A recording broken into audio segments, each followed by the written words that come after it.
कांग्रेस हम तो पिछले कई वर्षों से पाकिस्तान के इशारों पे देश को नचा रही थी। मेरा सवाल आपसे ये है कि क्या अब देश की राजनीति में वो मुकाम आ गया है जहां हम गरीबी की बात नहीं करेंगे, हम भुखमरी की बात नहीं करेंगे, हम शिक्षा की बात नहीं करेंगे, हम रोजगार की बात नहीं करेंगे, हम अगर बात करेंगे तो हम सिर्फ हिंदू मुसलमान पर आकर केंद्रित हो जाएंगे। तो क्या एक समाज के उत्थान की या समाज के विकास की बात करने में अब हम नेताओं को, हमारे देश के नेताओं को ऐतराज होने लगा है? शायद आप मोदी जी के इतने काम गिनाती तो शायद आज आप मेरे साथ इंटरव्यू में नहीं होती, तो मुझे भी आपसे बात करनी पड़ी। जब पाकिस्तान के इशारों पे देश नाच रहा था, जब कांग्रेस की सरकार में, तब आपने ये प्रश्न क्यों नहीं किया? क्योंकि मुझे कभी ऐसा लगा नहीं कि पाकिस्तान के इशारे पर हमारा देश चल रहा है। हम कभी इतने कमजोर हुए ही नहीं नवनीत जी। पाकिस्तान को तो दो टुकड़ों में बांटने वाला ये हिंदुस्तान देश रहा है, तो इसलिए मुझे कभी ऐसे सवाल पूछने की जरूरत नहीं पड़ी। पत्रकार महोदया के सवाल पूछते ही उतर गया नवनीत राणा का चेहरा। वैसे ये नवनीत है ना, इनका डेजिग्नेशन तो पूरा पता है कि ये कौन सी पार्टी से बिलोंग करती हैं, कौन से क्षेत्र से खड़ी होकर के बुरी तरीके से चुनाव हारी थी। ओवैसी ब्रदर्स को इन्होंने किस तरीके की धमकियां दी थी। पर इनके इंट्रोडक्शन को देने से बेहतर है यही कह दूं कि अंधभक्तों की सरताज है ये, और हिंदू मुस्लिम करके चुनाव जीतने की फिराक में ये थी। पर जनता ने इनको सबक सिखा दिया कि हम सब एक हैं, हमें कभी भी धर्म के नाम पर गलती से भी मत बांटना। हे हाय हेलो नमस्ते जी, सत श्री अकाल, अस्सलाम वालेकुम। मैं निधि शर्मा इंडिया से। और खुशी होती है जब देश की सेक्युलर जनता जो है जाग उठती है कि भाई हमको नहीं बंटना है अलग अलग ग्रुप्स में। सभी धर्म के लोगों ने खून बहाया था आजादी के वक्त, तब तो नहीं देखा कि हिंदू है या मुस्लिम है, तो आज कैसे देख लें। शोभना यादव जी एक धाकड़ न्यूज एंकर हैं और जी न्यूज में ये एंकरिंग करती हैं। बहुत ही बड़ा चैनल है, हम सब जानते हैं। मुझे नहीं मालूम कि इनके गोदी रिकॉर्ड्स रहे हैं या नहीं, पर आज जो हम देखने जा रहे हैं उसे असली सच्ची पत्रकारिता कहते हैं। तो पहले ही मैं इनको ना सलाम कर देती हूँ आज की इस लेटेस्ट डिबेट के लिए। चलिए वीडियो देखते हैं, फिर हम कंटिन्यू करेंगे। मेरा सवाल आपसे यही है कि क्या अब राजनीति में लोकल मुद्दे खत्म हो गए हैं जो हमें 13 साल पुराने बयान का जवाब देने की जरूरत महसूस हो गई इस मंच से? 11 साल पुराने। मैं आपको शोभना जी इतना ही बताऊंगी, 11 साल पुराने। देखिए, जब जो मंशा 11 साल पुराना, इनकी हिम्मत इतनी मजबूत है ओवैसी जी की, छोटे की और बड़े की, कि खुलेआम जिस देश में रह रहे हैं उस देश के लोगों को खुलेआम धमकी दी जा रही है। अगर आप मंच से इतनी बड़ी धमकी दे रहे हैं तो हैदराबाद को इनको पाकिस्तान बनाना है, और ये चीज इस देश में रहने वाला व्यक्ति कोई बर्दाश्त नहीं करेगा।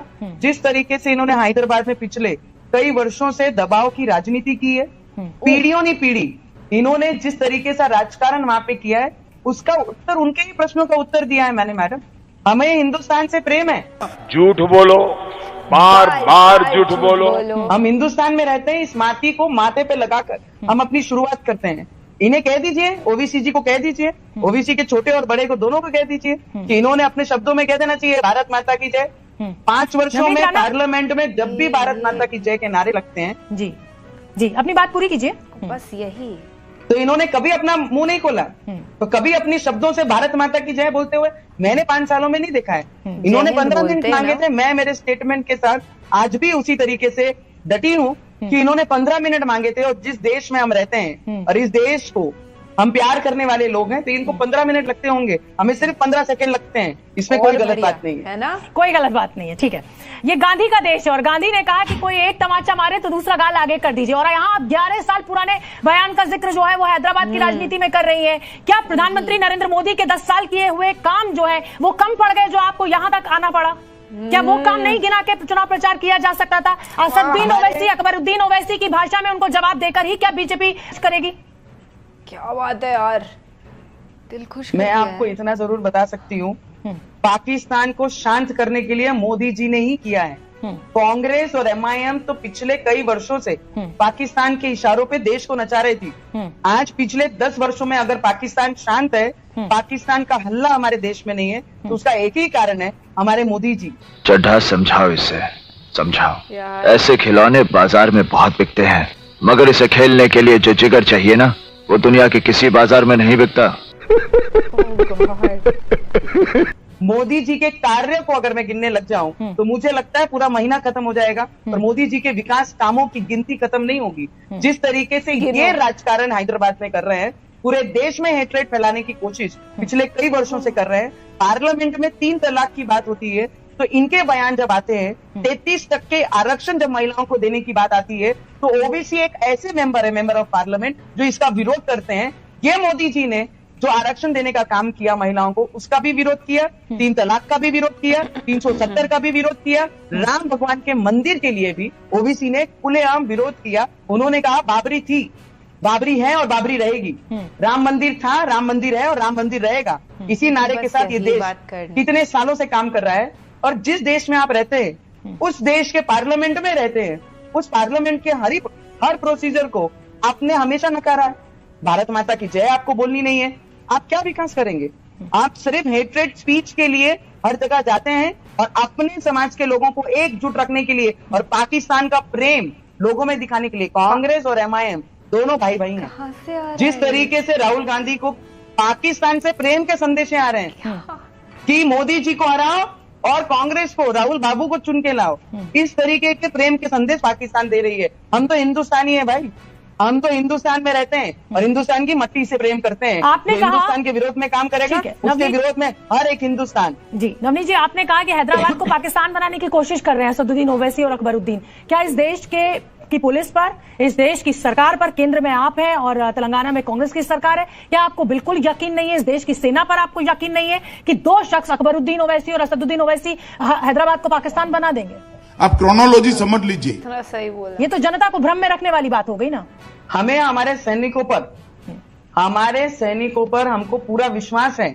जिस सैनिकों की जाने गई और वो पाकिस्तान के कारण जाने गई, और अगर वो पाकिस्तानी प्रेम हमारे देश में अगर ऐसे लीडरों के शब्दों में दिखाई देता है तो हम जैसे लोग और हमारे देश के नरेंद्र मोदी जी ये बर्दाश्त नहीं करेंगे, हम नहीं बर्दाश्त करेंगे। तो मतलब देश में अदालतों की, पुलिस की कोई जरूरत नहीं है, हम आपस में एक दूसरे को जवाब दे देंगे, वो हमें गाली देगा, हम उसे गाली देंगे।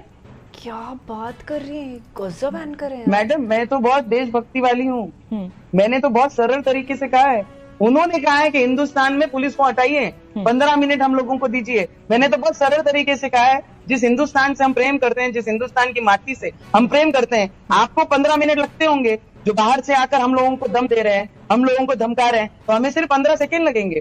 हम तो भगवान के भक्त हैं, हम उन्हें मान के इस क्षेत्र में आए हैं, लोगों की सेवा करने आए हैं। तो मुझे लगता है हम धमकियों से नहीं डरते। दिख रहा है भाई, उन्हें ये बताना बहुत जरूरी है। वो सोचते हैं कि उन्होंने कोई भी चीज मंच पे आएंगे, धमका के चले जाएंगे और इस देश के लोग बर्दाश्त करेंगे। नहीं मैडम, हम भक्त जरूर है, हम हिंदू लोग शांत जरूर है, पर किसी की धमकियों का उत्तर नहीं देंगे, ऐसा नहीं है। आप कहाँ थे ज्ञानी बाबा? छिपे रहे तो ही। रवनीत जी, आप राजनीति में पुरानी हैं, संसद में कई बार पहुंची हैं।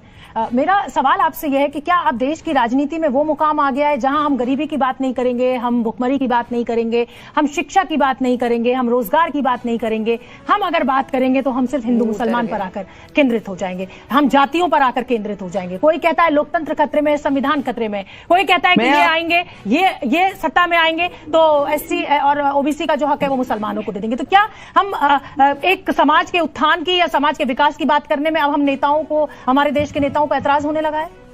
मुंह असलियत में उतर गया नवनीत का। आप देखिए हमारे पार्लियामेंट के स्पीच, आप देखिए हमारे नरेंद्र मोदी जी की स्पीचेस, आप देखिए पिछले 10 वर्षों में जो जीडीपी का जो पोजीशन थी 10वें स्तर से हमारे देश को 5वें स्तर पे मोदी जी ने लाया। कई करोड़ घर गरीबों को मोदी जी ने दिए। एजुकेशन में गवर्नमेंट मेडिकल कॉलेज बनाए। एम्स को लाने में और एम्स को सबसे ज्यादा देश में और नंबर्स बढ़ाने में मोदी जी ने काम किया।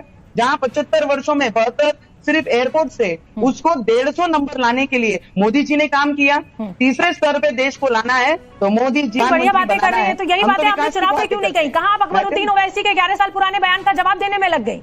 क्योंकि आपको ये लग रहा था कि अगर मैं अकबरुद्दीन की बात करूंगी तो ध्रुवीकरण होगा। इतने बढ़िया आपने काम गिनवाए मोदी जी के, तो ये आपने क्यों नहीं गिनवाए वहां से? मैंने सब गिनवाए मैडम, आपने सुने नहीं होंगे। मेरे हर स्पीच में अगर आपने देखा तो गरीबों को, गरीब महिलाओं को, आने वाले समय में इतने करोड़ लोगों को आज भी 75 वर्षों के बाद भी 10 वर्षों में हमने पानी की बात की है, हमने लाइट पहुंचाने की बात की है, हमने घर देने की बात की है, हमने मेडिकल कॉलेज बनाने की बात की है, हमने नर्सिंग कॉलेज बनाने की बात की है, हमने एयरपोर्ट डबल नंबर करने की बात की है, हमने 10वें स्तर से 5वें स्तर पे जीडीपी लाके खड़ी की, अभी 5वें से 3रे पे लाके खड़ी करेंगे। ये झूठ है, झूठ है, झूठ है। 75 वर्ष कांग्रेस ने सरकार चलाई, पर ये सब चीजें 75 वर्षों के बाद भी अगर मोदी जी को काम करना पड़ रहा है तो ये सोचने वाली बात है इस देश में कि कांग्रेस ने 75 वर्षों में किसका विकास किया, खुद के परिवार का किया या देश का किया। देश का 75 वर्षों में नुकसान किया। हाँ, नवनीत जी, कभी आप हनुमान चालीसा पढ़ने बैठ जाती हैं, कभी आप इस तरह का बयान दे देती हैं, तो क्या माना जाए कि ये राजनीति का एक न्यू नॉर्मल है कि हमें सत्ता पानी है, सत्ता में रहना है, तो खबरों में रहना है, तो कुछ ऐसी बात कीजिए कि खबरों में बने रहें। शायद आप मोदी जी के इतने काम गिनाती तो शायद आज आप मेरे साथ इंटरव्यू में नहीं होती, लेकिन अब आपने ऐसा बयान दे दिया तो मुझे भी आपसे बात करनी पड़ी।